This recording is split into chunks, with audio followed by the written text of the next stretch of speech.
Well, first of all, I want to thank and give credit to all the parents who are standing up and fighting on behalf of their children to make sure that they get the best education possible and holding these officials accountable for far-left curriculum that we're seeing in school districts across the nation, particularly the parents of Virginia who are super organized leading into the gubernatorial race, which, of course, is important next week and important to save our public education system.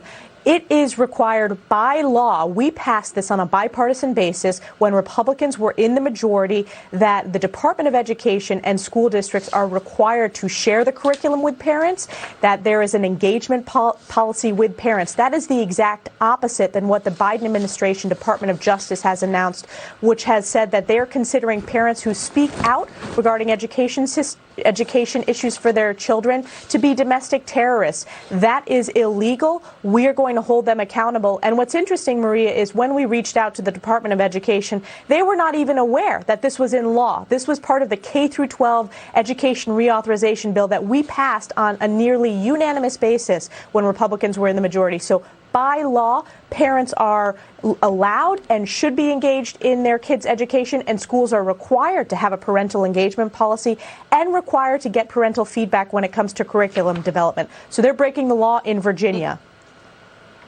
But you know, I mean, this is, look at this. I mean, 2 days after asking Biden to target parents as domestic terrorists, Biden appointed the National School Boards Association president, Viola Garcia, to a federal board overseeing student progress. So, you know, I mean, Terry McAuliffe tries to say, oh, I didn't mean it that way. He tries to backpedal out of that comment that he made that parents have no role in their kids' education. And then Biden just goes and he puts this woman, Viola Garcia, to a federal board overseeing student progress.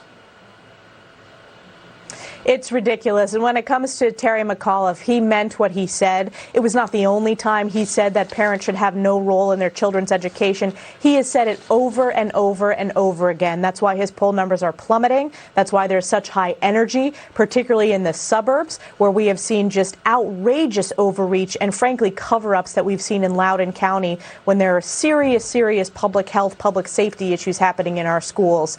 Virginia needs to turn out big for Glenn Youngkin, and not just Republicans, but those independents and common sense Democrats who understand that parents have an absolute right to stand up for their kids and be engaged in the education for their kids. What we're seeing from the Biden administration is just yet again on education, on border, they bow down to the far left.